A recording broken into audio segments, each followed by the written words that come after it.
ابوالقاسم فردوسی حدود سال تذ هجری قمری در شهر توس خراسان به دنیا آمد. خانواده او از طبقه متوسط بودند و محیط خانه پر از داستانها و افسانه‌های کهن ایران بود. از همان دوران کودکی، فردوسی با فرهنگ و ادب فارسی آشنا شد و علاقه عمیق به خواندن و یادگیری پیدا کرد. ذهن او با داستان‌های قهرمانان و ماجراهای تاریخی پرورش یافت و پایه‌ای شد برای مسیر زندگی‌ای که بعدها به خلق شاهنامه ختم شد. در نوجوانی، عشق فردوسی به مطالعه و دانش روز به روز بیشتر شد. او علاوه بر دروس دینی و ادبی، به تاریخ و افسانه‌های ایران علاقه داشت. فردوسی نه تنها مطالعه می‌کرد، بلکه یادداشت می‌نوشت و داستان‌ها را حفظ می‌کرد. این تلاش ذهن او را آماده می‌کرد تا بعدها شاهنامه را خلق کند و هویت ایرانی را برای نسل‌ها حفظ نماید. فردوسی در مسیر رشد علمی از استادان و ادیبان زمان خود بهره می‌برد و سعی می‌کرد دانش و مهارت‌های ادبی و تاریخی خود را گسترش دهد. او با اشتیاق به یادگیری، به مطالعه نسخه‌های خطی و کتاب‌های ارزشمند می‌پرداخت و این دانش را در نوشتن شاهنامه به کار گرفت. در جوانی، فردوسی دید که بخش زیادی از تاریخ و افسانه‌های ایران در حال فراموشی است. او تصمیم گرفت تمام زندگی خود را وقف نوشتن اثری کند که این میراث را برای نسل‌های آینده حفظ کنند. این تصمیم نقطه عطف زندگی او بود و نشان داد که اراده و علاقه می توانند میراث فرهنگی یک ملت را نجات دهند و نام یک انسان را جاودانه کنند. فردوسی برای نوشتن شاهنامه منابع تاریخی و افسانه‌ای بسیاری را مطالعه کرد و از تمامی داستانها و نقلها بهره برد. او با دقت و وسواس روایت‌های مختلف را جمع آوری و بررسی کرد تا بتواند شاهنامه‌ای کامل و معتبر بسازد.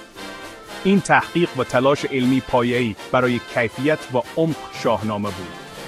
نوشتن شاهنامه بزرگترین پروژه زندگی فردوسی بود و حدود 30 سال از عمر او را در بر گرفت. او روزها و شبها مشغول نوشتن و نظم دادن به داستان‌های تاریخی و اسطوره‌ای ایران بود. شاهنامه حاصل سالها پشتکار و عشق فردوسی به فرهنگ و تاریخ ایران است و نشان می‌دهد چگونه یک انسان می‌تواند میراثی ماندگار بسازد.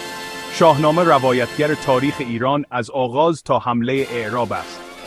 این کتاب شامل داستان‌های قهرمانی مانند رستم و سهراب و نبردها و فتوحات پادشاهان است. هر داستان شاهنامه پیامی از شجاعت، خرد و اخلاق دارد و نسل‌ها از آن الهام گرفته‌اند. فردوسی با نگارش شاهنامه میراث تاریخی و فرهنگی ایران را برای همیشه حفظ کرد. فردوسی با زبان فاخر و هنر شعری خود شاهنامه را به اوج زیبایی رساند.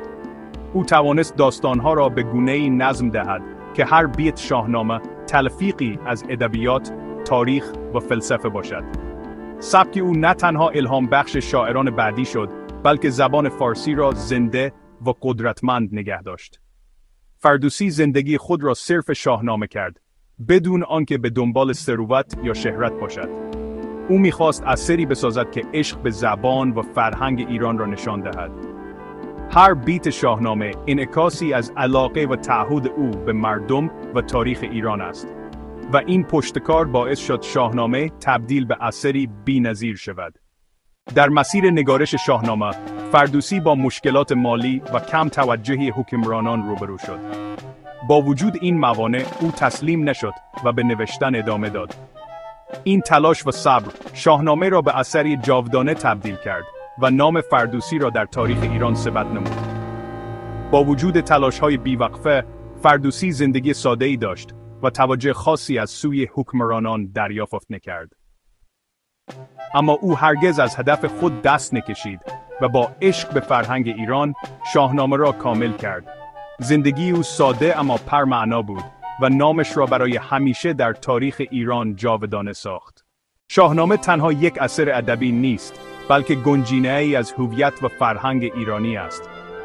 هر داستان آن نمادی از شجاعت، خرد و اخلاق ایرانی است و میراث فردوسی همچنان الهام بخش نسل هاست. زندگی و آثار فردوسی نشان می‌دهد که عشق، صبر و پشتکار می‌تواند فرهنگ یک ملت را حفظ کند. او نه تنها شاعر، بلکه پاسدار تاریخ و هویت ایرانی بود و شاهنامه سندی جاودان از فرهنگ و شجاعت ایرانیان است. شاهنامه الهام بخش شاعران، نویسندگان و هنرمندان بعدی شد.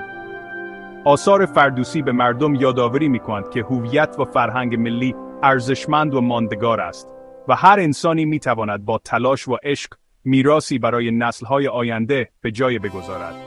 ابوالقاسم فردوسی با عشق به زبان و فرهنگ ایران، تاریخ و افسانه‌های ملی را جاودانه کرد. شاهنامه او همچنان الهام بخش ماست و یاد او برای همیشه در دل ایرانیان و دوستداران ادب فارسی زنده خواهد ماند.